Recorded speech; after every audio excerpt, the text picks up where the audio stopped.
안녕하세요.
여순 실내 왔어요.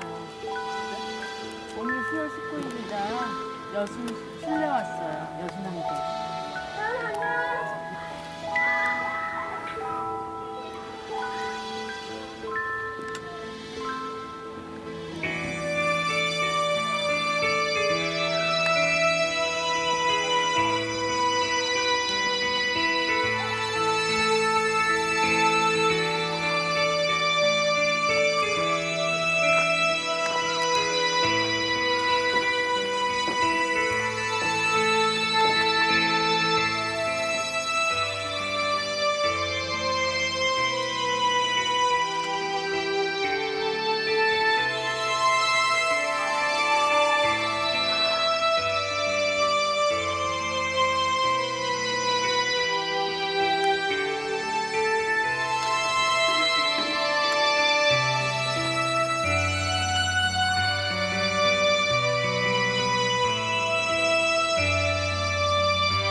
나를 불러와도 제 만남은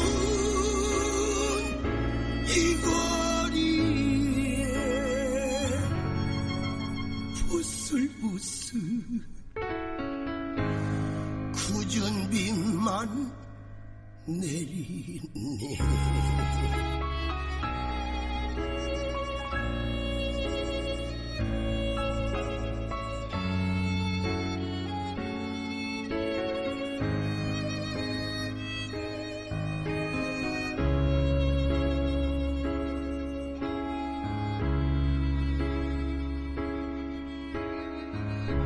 여수는 항구였다. 마도로스 꿈을 꾸는 꽃피는 항구. 안개 속에 기적 소리 예님을 싣고 어디로 흘러가나 어디로 흘러가나 오막살이 저막 끝에 부슬부슬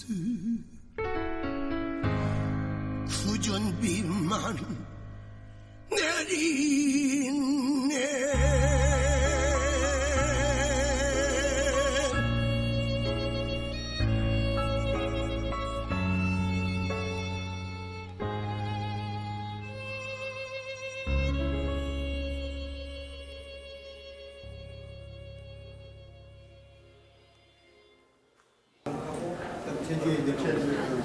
제주에 내려와가지고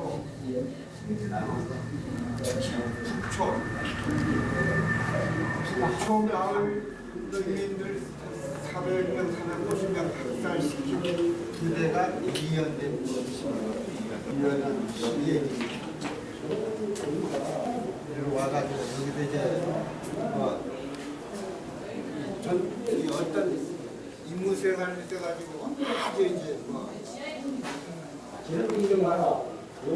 지금 지하에 있습니다.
지금부터 제2전시관에서 여성왕제 그날의 현장을 주철이 박사님의 설명과 함께 그날의 역사의 현장으로 돌아갔으면 좋겠습니다. 현재 23점이 전시되어 있습니다.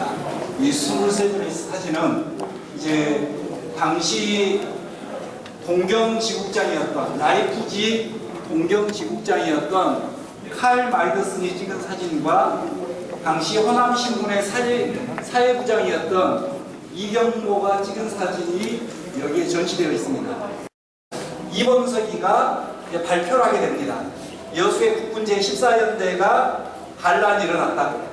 그래서 이 칼 마이더슨이 22일 날 서울에 들어오게 됩니다.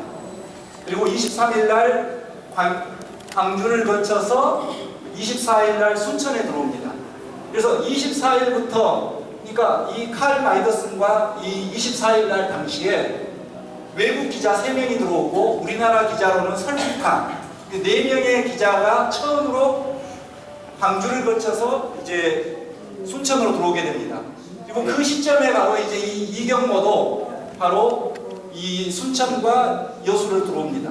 그래서 이 사진들은 여기에 있는 사진들은 10월 24일부터 여순이 발발하고 나서 10월 24일부터 한 11월까지 그리고 이제 이경모 같은 경우는 49년 1월까지 사진을 찍게 됩니다. 이 칼 마이더슨은 지금 현재 남겨진 사진이 한 300여 점 정도 됩니다. 그러니까 이 사진이 여수남진을 이해하는데 아주 많은 것을 제공하고 있습니다. 그 다음에 이경모도 당시 사진을 많이 찍었다고 합니다. 근데 이 이경모가 사진을 우리 국군에게 탈취를 당합니다. 미군은 손을 댈 수 없었는데 우리 기자들은 손을 대서 사진이 많이 탈취되면서 지금 현재 여순과 관련돼서 그렇게 사진이 많이 남아있지 않습니다.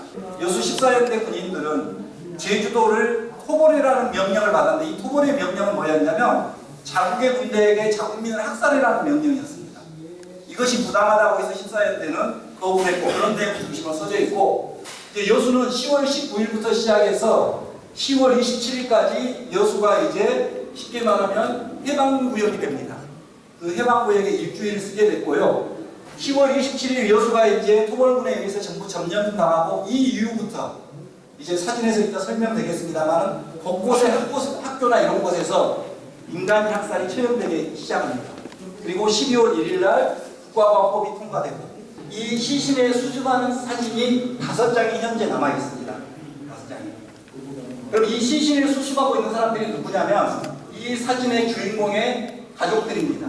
그러니까 이 시신이 누구냐면 당시 서울대 법대를 다니다가 몸이 아파서 고향에 내려왔던 바로 김영배라는 학생입니다. 이 김영배는 이 사진을 찍었던 이경모의 친구입니다. 친구. 그래서 이 5장의 사진과 한 장의 사진이 이분이 이경모의 누나입니다. 누나인데 한 장의 사진이 어떤 사진이 있냐면 이경모의 여동생, 그 다음에 이경모의 어머니, 그 다음에 이경모의 누나가 길거리에 앉아서 우는 사진이 한 장 더 있습니다. 그리고 이 사진은 이제 이렇게 누나가 시신을 수습하고 나서 이렇게 울고 있는 모습의 사진입니다.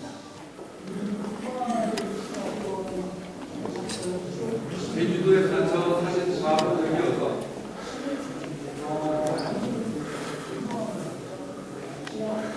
그래서 이 사진을 저희가 소개했던 이유는 여순이 10월 19일 날 발생합니다. 그리고 14연대가 이제 위로 올라가죠.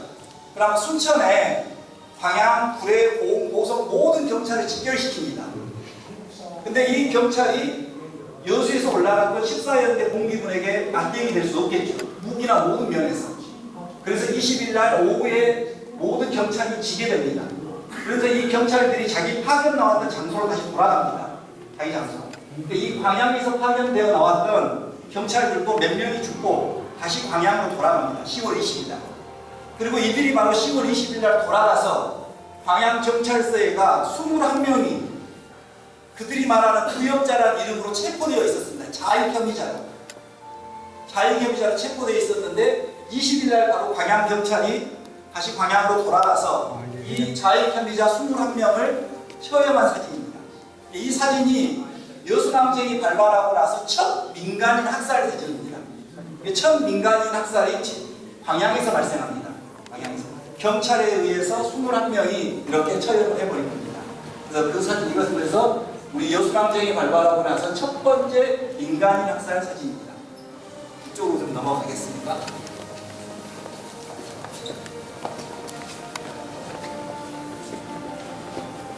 이 사진은 칼 마이더스가 아까 300여 장의 사진을 남겼다 했는데 그 사진 중에는 칼 마이더스가 직접 사진 밑에다가 해석을 붙여놓은 사진이 있습니다. 그 중에 한 장의 사진입니다. 이 사진은. 여기 보시면 정말 끔찍하지만 시신을 한번 봐보시면 무수히 많은 총알 자국들이 이렇게 박혀 있습니다.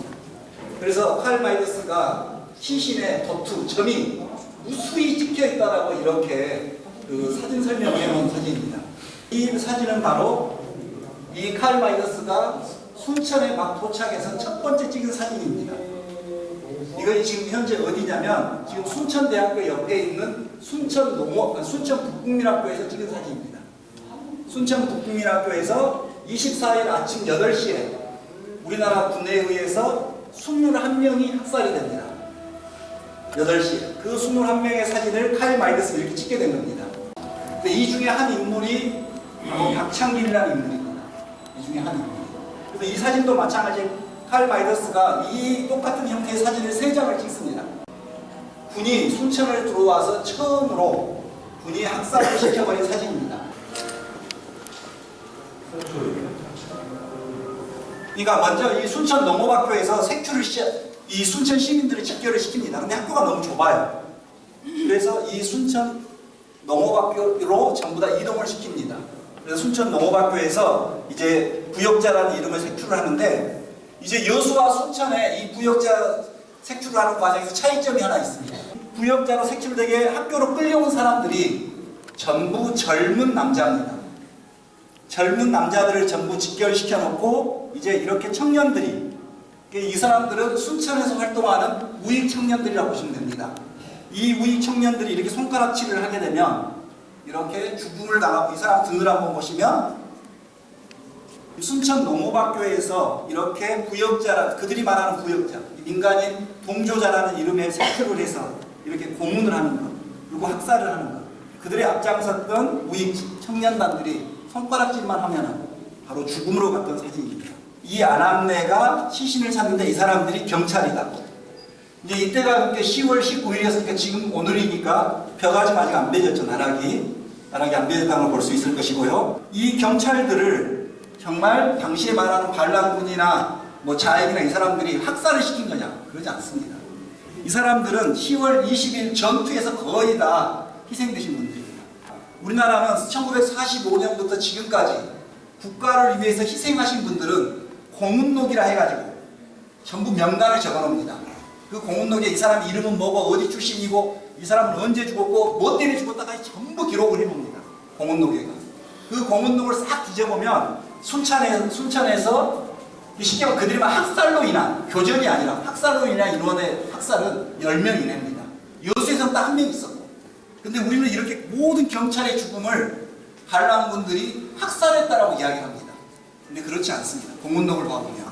그래서 이걸 이제 이경모 선생님이 순천에서 지금 이 아낙네가 자기 남편의 시신을 찾고 있는데 이들이 경찰이었다고 합니다. 부인이고 어머니가 시신을 찾은 겁니다. 지금. 시신을 찾아서 이렇게 애터럽게 울고 있는 사진.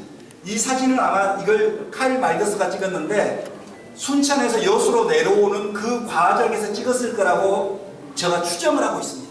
제가 이 사진을 가지고 몇 분들에게 이 장소를 찾아 나섰는데 아직 이 장소는 명확히 찾지는 못했습니다. 그래서 이 얼마나 그게 칼 마이더스가 이 사진을 찍는데 집중했는가는 이 사진 한 장이 증명을 해주고 있습니다.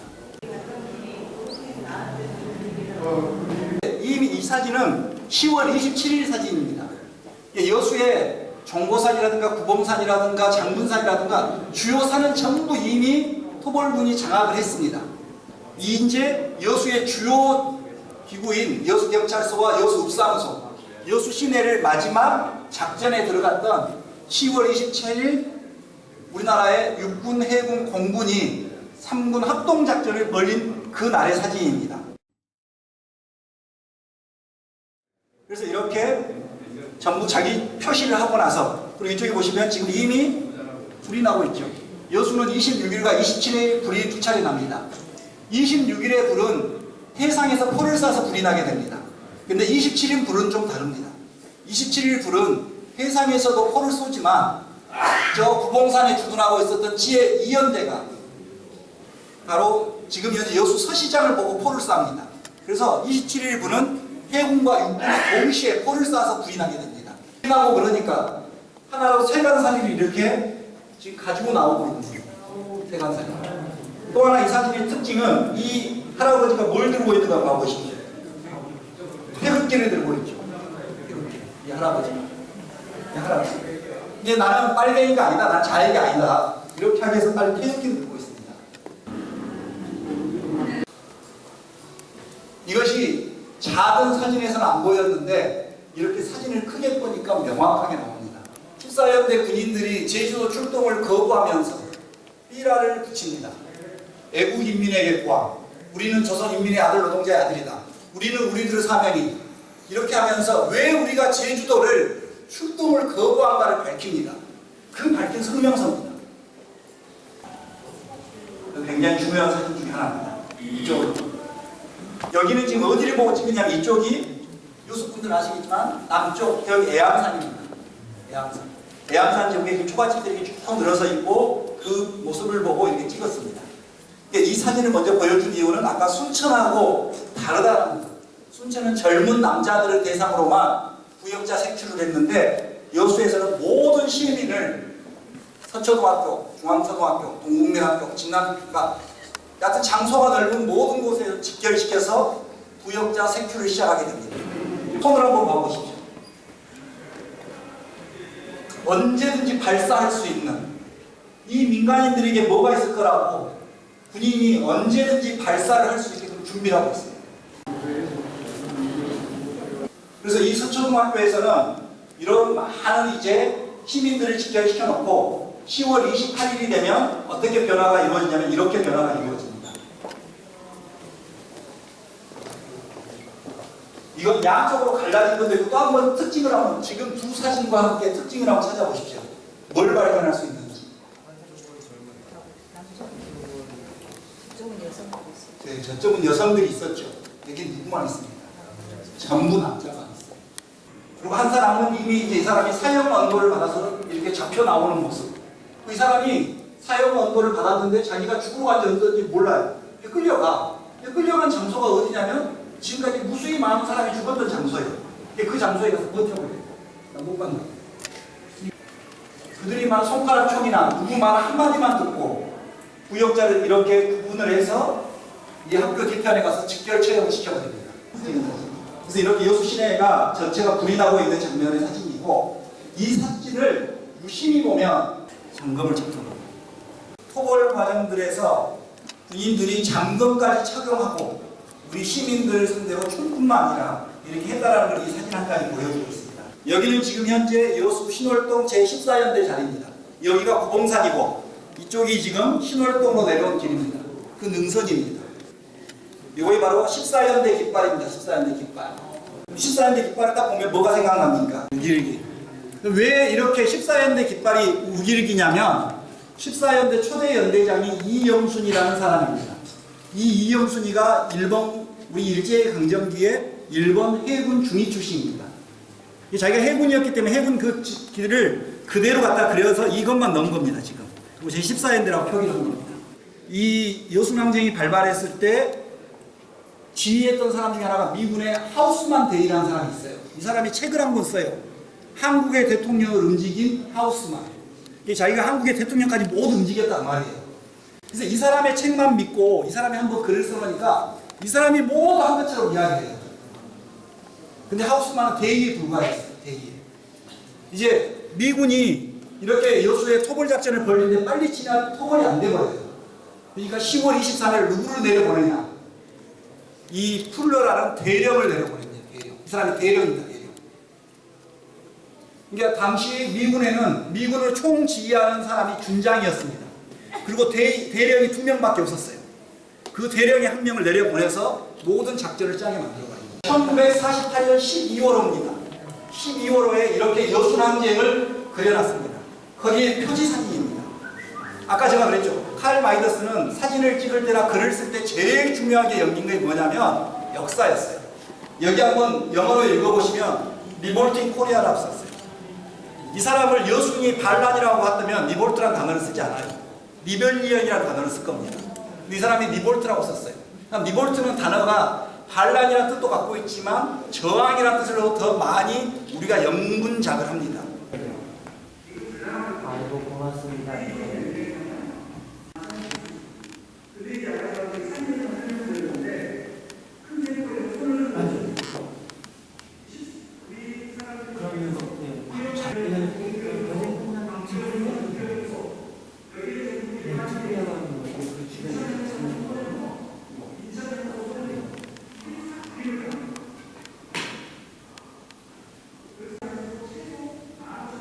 그래서 이분이 이제 당시 여수군청 공무원이었던 유지창이라는 분입니다. 이분은 여수가 10월 20일부터 여수 인민위원회가 활동을 시작합니다. 식량 영당 창고 문을 열어서 쌀을 배급해준다 했죠. 그 쌀을 배급할 때 담당 업무를 했던 사람입니다. 이제 이 사진은 봐보시면 이렇게 새끼줄로 전부 묶여 있죠 지금. 그리고 대부분이 다 어떤 사람들입니까? 젊은 사람들이죠. 10월 22일 날 여수가 계엄령이 내리면서 민간인도 전부 군법에 의해 해부가 되게 됩니다. 그럼 이 민간인들 재판은 어디서 벌어지냐면 광주와 순천과 여수에서 벌어집니다. 근데 군인들은 모두 체포되면은 광주로 갔다가 대전에서 군법에 의해 받습니다. 이 사람들은 지금 현재 14연대 공기군들입니다. 민간인이 아니에요. 군인들의 군인들. 그래서 지금 여수에서 체포돼서 지금 이렇게 트럭을 태워져서 광주를 통해서 대전에 가서 군법에 의해 받고 있는 공기군들의 모습입니다. 오늘 여수에서는 부당한 국가의 명령을 거부하고 우리는 조선인민의 아들로서 제주 동포들을 학살하는 것을 거부하겠다고 분명히 일어났었습니다. 부당한 국가의 명령을 거부하고 당당하게 소신을 밝혔었던 날입니다. 마음이 너무 아픈 것 같아요. 요즘에 뭐 세월 사건 이런 것들이랑 되게 연결되면서 예전부터 정말 참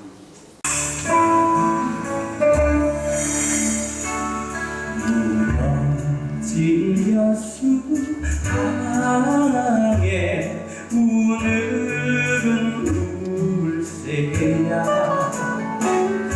우리 집 성도 아픈 어뢰로 간다 차 먹는 빈집 속에 달빛이 새어 들면 철없는 새끼들은 울고만 있네.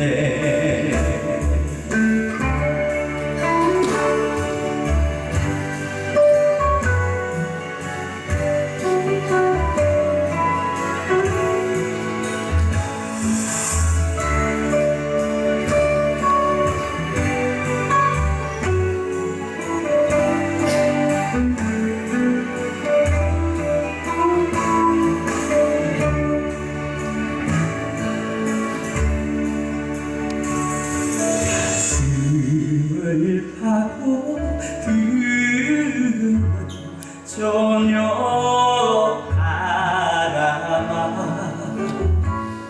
국정간 달 소식을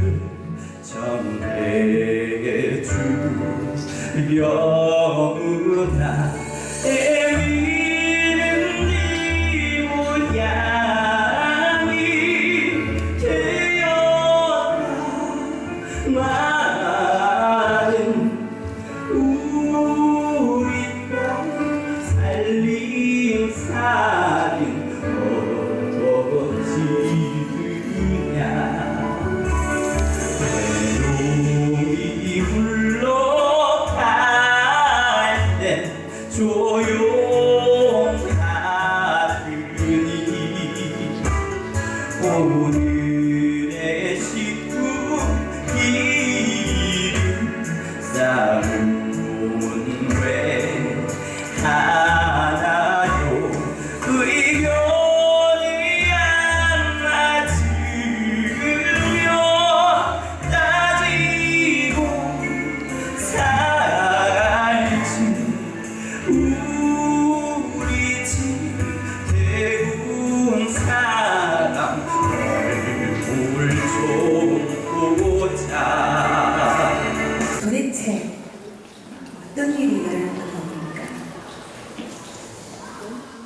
이제 여순 항쟁을 조금 전에 스스로 설명하면서 여러분 가슴이 좀 먹먹했을 겁니다. 너네들은 빨갱이, 너네들은 반란의 도시, 이런 식으로 손가락질 당해왔고 우리는 그것을 사실이냐 전부 이해하고 살아왔죠. 14연대 군인들에게는 토벌작전이 내려집니다. 자국의 군대에게 자국민을 죽여라는 명령을 내립니다. 그래서 14연대 군인들은 군인이라는 신분이 우리 헌법에 명시되어 있는데 그 헌법에 명시되어 있는 국군의 사명과 맞지 않다라고 해서 이 출동을 거부하게 됩니다. 이 거부를 우리는 지금까지 계속적으로 반란이라고 주장을 했습니다. 이 제주도를 장악해서 이 제주도를 군사기지화하기 위해서 14연대를 파견하게 이르게 된 거죠. 그래서 제주도민들의 이 당당한 봉기에 맞섰던 것들을 14연대 이 봉기군들이라든가 또는 우리 주민들이 그것을 알았기에 이 출동을 거부하게 된 겁니다. 10월 19일 한 8시경에 이제 14연대가 봉기를 하게 됩니다. 봉기를 하고 나서 여수 시내로 나온 시간이 한 새벽 1시 정도 넘어서 나오게 됩니다. 그리고 6시 반에 이제 북상을 합니다. 순천으로. 이 14연대 군인들은 이게 많은 기록에 보시면 14연대 군인들이 여수를 점령했다, 순천을 점령했다, 뭐 광양을 점령했다 이렇게 나옵니다. 다 거짓말입니다. 14연대 군인들은 목표지가 딱 한 곳이었습니다. 지리산입니다. 왜? 우리 제주도 분들 와 계시지만 제주에서 4월 3일 무장공기가 일어나고 그 무장공기를 일으켰던 제주 인민 유격대는 어디로 들어갔습니까? 한라산으로 들어가서 전부 유격투쟁을 벌였죠. 그와 마찬가지로 14연대 군인들도 이 부당한 명령을 거부하면서 계속 남아있으면 다 죽음을 당할 거 아닙니까? 그래서 제주와 마찬가지로 지리산을 통해서 유격투쟁을 벌이려고 했던 겁니다. 그래서 이들의 목표지는 어디였냐면 구례입니다. 구례와 남원, 지리산으로 입산을 하기 위해서. 그런데 이제 여수를 한번 여기 여수 분들이 많이 계십니까? 14연대가 지금 어디에 있습니까? 신월동에 있죠. 그럼 여수역은 어디에 가 있습니까? 신월동하고 정반대 있죠. 그러면 14연대가 여수역으로 가려면 어디를 지나가야 됩니까? 여수 시내 한 중심지를 지나가야 되는 거죠. 여수 중심지는 한 가운데. 여수 시내를 이분들이 나오고 싶어 나온 것이 아니라 여수역을 가려면 여수 한가운데를 지나갈 수밖에 없습니다. 그래서 이 여수에서 24연대 군대가 신월동에서 출발하니까 첫 번째 교전이 벌어진 데가 바로 충무동 지서입니다. 충무동 아시죠? 전국 여수분들은. 그 충무동에서 바로 경찰들이 군인들이 나오니까 이걸 막아서게 됩니다. 그리고 이제 북상을 하는데 순천에서도 마찬가지입니다. 14연대 군인들이 순천에 도착했는데 북상길이 막혀버린 겁니다. 이게 막혀있는 거예요. 14연대 군인들이 반란을 일으켰다고 하니까 그 순천 경찰에 보고가 되니까 순천 경찰에서 북상길을 싹 막아버린 거예요. 북상길에. 그래서 이 열차가 북상을 할 수 없는 겁니다. 그래서 순천에서 내리게 돼요. 24연대 군인들이. 그러니까 순천 동천에 주둔하고 있었던 경찰들이 총격을 가하게 됩니다. 이러면서도 교전이 벌어집니다. 그리고 이제 남에서 뭐 여수 14연대 군인들이 광양을 갔다 어디를 갔다 이게 다 거짓말입니다. 그래서 그것들은 사실이 아니기 때문에 제가 더 이상 말하지 않겠습니다. 네, 그 사진을 봤을 때 그런 설명을 하셨어요. 그러니까 민간인 학살이 처음으로 일어난 곳이 광양이다. 그런데 그 순천에 있었던 14연대 그 이제 모여있던 군인들을 토벌하려고 왔던 그 경찰들이나 이런 사람들이 다시 돌아가서 그런 상황이 벌어졌다. 이렇게 설명을 하셨거든요. 방금 제가 말했죠. 순천을 북상한다 했지 않습니까? 북상하는데 광양 구의 모든 경찰들이 순천 동천에 주둔을 시킵니다. 이 14연대를 막아라고. 그래서 아까 순천을 북상길이 막혔지 않습니까? 내렸잖아요. 여기서 이제 총격전이 벌어지는 겁니다. 총격전.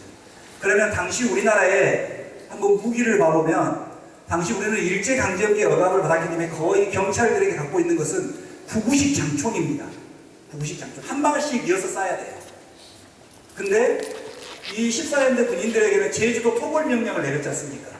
제주도 토벌 명령을 내렸기 때문에 칼빈과 M1이라는 당시 최고의 무기가 공급되어 있는 겁니다. 우선 그러니까 경찰과 군인의 무기력에서 비교가 되지 않는 거죠. 무기력에서. 두 번째, 경찰을 다 거기다 동원했다 하니까 그 숫자가 한 400여 명뿐이 안 됩니다. 그러면 여기서 국상했던 인원들이 벌써 한 800여 명 올라가 버립니다. 인원면에서도 도저히 비교가 되지 않는 거죠. 그 귀신이 자기 고향으로 다시 자기 원부대로 돌아가는 거죠. 그것이 아까 이제 구례경찰에서 있었던 저 주령포의 첫 번째 학살, 그것을 이렇게 설명을 제가 드린 겁니다. 네. 그런데 여기 순천에 그때 계엄령까지 내려지는 상황이 발생하잖아요. 근데 지금 많은 분들이 그때 계엄령을 내릴 수 있는 상황이 아니다라는 말씀들을 하시거든요. 그건 어떻게 된 겁니까? 이게 이제 10월 22일 날 여수하고 순천 두 지역에만 계엄령이 내립니다. 여수, 순천 지역에만. 이 계엄령을 딱 내려지니까 우리나라 국민들이 전부 혼란을 일으킵니다. 갑자기 왜 계엄령을 내려? 그래서 23일 날 이승만이 기자회견을 합니다. 이승만이. 그걸 기록장 가서 보시면 그 나와 있는데 뭐라고 말하냐면 지금 해당 지역, 여수, 순천에만 계엄령이 내려졌지 전국에 계엄령이 내린 게 아니라고 이렇게 말을 하게 됩니다. 당일 독립군들을 잡아들이는 특수부대를 만드는데 그 부대가 간도특설대입니다. 그래서 이 간도특설대에게는 자기 지역에게 계엄령을 내릴 수 있는 권한을 부여해 줍니다. 그래서 김백일은 대한민국이라는 정부가 수립이 됐음에도 불구하고 일제강점기에 그 행했던 것을 이 지역에다 그냥 행해버린 겁니다. 저는 오늘 이제 사진을 설명하면서도 여러분들에게 그 죽음이라는 것을 보여드렸는데, 그리고 지금 여순을 이야기하면 계속적으로 오늘 또 학동일용제가 열렸지만 여순항쟁의 역사를 슬픈 역사, 비극의 역사로 계속 이야기합니다. 저는 거기에 동의하지 않습니다. 제가 원래 쓰고자 했던 책은 이 지역의 사람들은 위대했다라고 쓰고 싶은 겁니다. 이 지역의 사람들은 위대했다. 근데 워낙 오랫동안 우리는 국가주의와 반공주의에 살아서 여수를 무조건 반란으로 보고 빨갱이로 봤던 이것이 너무 강해서 우선 이것을 해소하려는 목적에서 동포의 학살이라는 말을 붙이고 싶었던 겁니다. 첫 번째 전투가 10월 24일 인구부 전투입니다. 근데 여수 시민들은 두 번의 전투라고 말하지 않습니다. 5번의 전투가 있었다고 이야기합니다. 이 5번의 전투 중에서 4번을 여수 시민들이 위대하게 막아섰습니다. 여수 시민들이. 그 첫 번째 전투가 어디냐면 여수 밤바다로 너무 유명한 여수 쪽포입니다. 10월 23일 날 여수 쪽포에 해군과 제5연대가 상륙을 하려고 시도를 합니다. 그것을 여수 시민들이 막아내는데 어떻게 막아내냐? 허수아비를 세웁니다. 그리고 거기에다가 모자를 씌웁니다. 사람처럼 보이게 하기 위해서. 많은 사람들이 지금 방어를 하고 있다는 걸 보여줍니다. 시민들이. 그렇게 해서 1차 10월 23일 날 쪽포에 상륙한 1차 전투를 막아냅니다. 그리고 10월 24일 날 지금 연둔도 인구부 전투를 막아냅니다. 이 인구부 전투를 막아낼 때는 이미 봉기군들은 14연대 군인들은 거의 여수를 떠나버립니다. 시민들 일부러 남아갑니다. 3차 전투도 마찬가지. 3차 전투가 지금 쪽포 우리 낭만포차에 있는데 그쪽으로 들어옵니다. 4차도 마찬가지. 그걸 다 막아냅니다. 그리고 이제 마지막 5차 전투에서 육해군이 합동작전이 들어와 버립니다. 더 이상 시민들 힘으로 그걸 막아낼 수 없는 거죠. 그래서 여수가 마지막에 점령되게 이릅니다. 그래서 저는 이제 워낙 여순이 왜곡되고 부정적으로 많은 분들에게 인식돼서 동포 학살을 거부한다라는 반란이 아니라는 걸 중점을 썼지만 제가 하고 싶은 이야기는 여수 시민의 힘은 위대했다라는 겁니다. 위대했다라는 겁니다. 사건이 꼭 여수와 순천에만 국한된 사건으로 인식을 하고 있습니다. 근데 그렇지 않습니다. 여수는 전라남도 22개 지역에 다 포함되어 있습니다. 22개 지역. 그리고 전라북도의 남원, 순창, 임실과 남쪽 지역 다 포함되어 있습니다. 그리고 경상남도의 서쪽, 남해 하동, 산청, 함안 이쪽 지역. 그래서 총 37개 지역에서 인민위원회가 이루어지고 그 인민위원회가 이루어지면서 그때 학살이 벌어집니다. 37개 지역에서 굉장히 큰 사건입니다. 제주 4.3 특별법을 만들 때 명확하게 제주가 언제부터 언제까지라는 기간을 정합니다. 우리가 지금 여순의 희생자들을 명예회복시켜주고 배 보상을 한다고 해요. 그럼 언제부터 언제까지 희생되신 분들이 여순의 희생자가를 정해놔야 될 거 아닙니까? 근데 제주는 1947년 4월 1일부터 1954년 9월 22일까지 7년 7개월의 제주라는 그 희생자를 전부 규정하고 제주 4.3의 기간으로 정하고 있어요. 근데 우리는 특별법을 만들면서 한 번도 1948년 10월 19일에 발발은 했다고 했지만 마지막 지점이 없어요. 마지막 지점이. 그럼 언제까지 된 사람들 우리가 그 사람들을 보상해줘야 됩니다. 이게 문제였던 거죠. 그래서 그럼 왜 우리 제주가 1954년 9월 21일까지로 특별법을 그렇게 제정했는가 우리가 좀 살펴봐야 되겠죠. 그건 뭐냐면 아까도 말한 제주는 4월 3일날 무장 공기를 하고 나서 전부 한라산으로 들어가야 되지 않습니까? 한라산에 끊임없이 투쟁이 벌어지죠. 그러니까 국군은 한라산을 일상통제시켜버립니다. 이 일상을 언제 해제했냐? 1955년 4월 1일날 해제했습니다. 이제 지리산 평화가 왔다. 더 이상 안심하고 산에 들어가십시오. 그래서 저는 여순의 기간을 제주 4.3하고 똑같이 규정하지 않습니다. 그래서 1948년 10월 19일부터 1955년 4월 1일까지 6년 6개월 정도 되는 이 기간이 저는 여순 항쟁의 기간으로 보고 있습니다. 여순은 정확히 여순 항쟁도 마찬가지고 제주도 4.3 항쟁도 마찬가지고 국가가 죽인 겁니다. 국가는 끊임없이 사과를 해야 됩니다. 올해 제가 제주 4.3을 갔는데 문재인 대통령이 제주 4.3 항쟁을 사과했는데 저는 굉장히 불만이었습니다. 왜? 당신이 모든 걸 완전 해결한다 그러시는 거예요. 저는 완전 해결에 있을 수 없다고 봅니다. 명예에 행복하고 그래서 화합하고 상생하자 이렇게 말씀들 하고 계시지만 또 박사님께서는 그 전에 꼭 치유라는 과정이 있어야 된다는 말씀을 강조를 하고 계시죠. 화해와 상생이라는 단어가 굉장히 좋은 단어로 우리는 들립니다. 화해와 상생.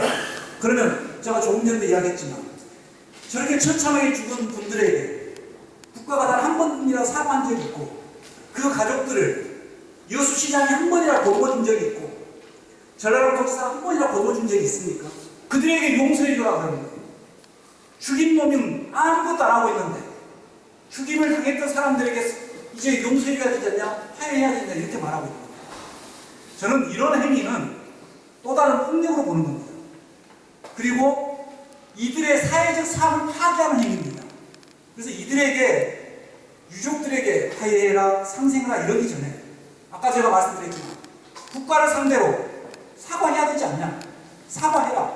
여수시장도 학동미령제라는 이름 하에 가서 어벌점 이런 행사하지 말고 거두마 안아줘야죠. 그들의 정말 응어리진 마음들을 풀어줘야죠. 이러고 나서 한 번이라도 화해하자, 상생하자고 해야지. 이제 70년 됐으니까 요즘 저는 어불성설이라고 보고 있습니다.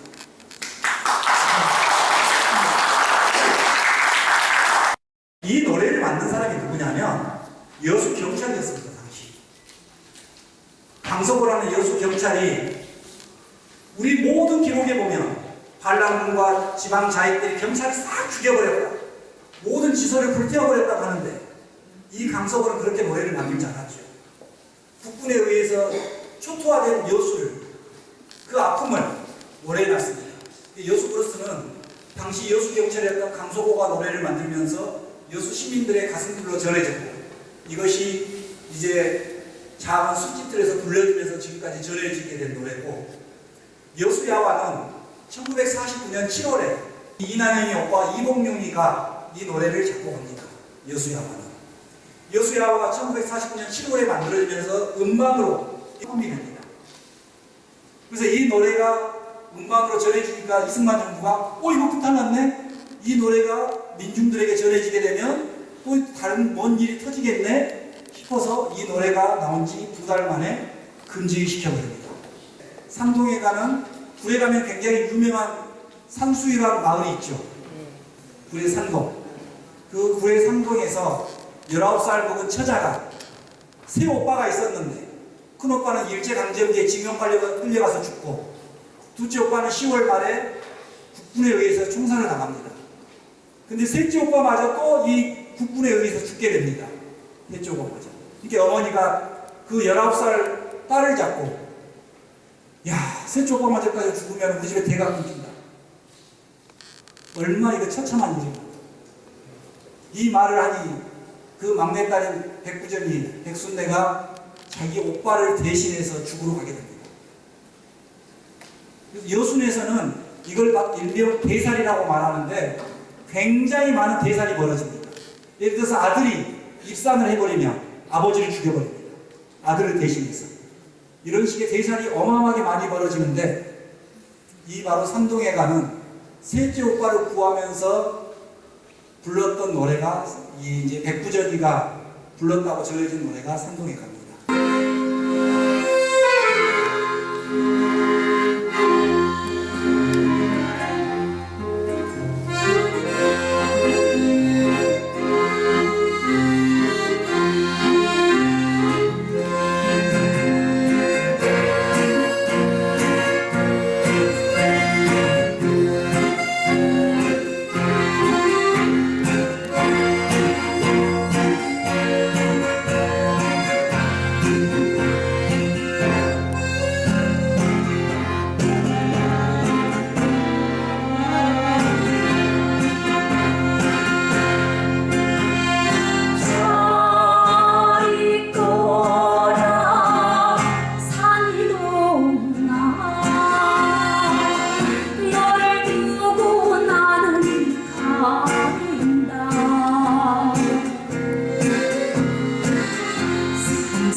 살기 좋은 산동마을 인식도주 산수유 15가지 부모 유산 다 묻어고 19폭공은 피워보지 못한 채 사막에 묻어서 나는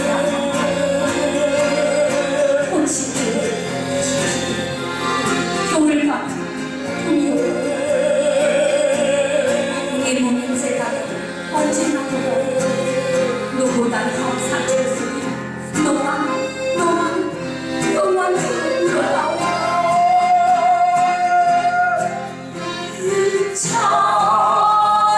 있거라 산동아 하늘 안고 나는 간다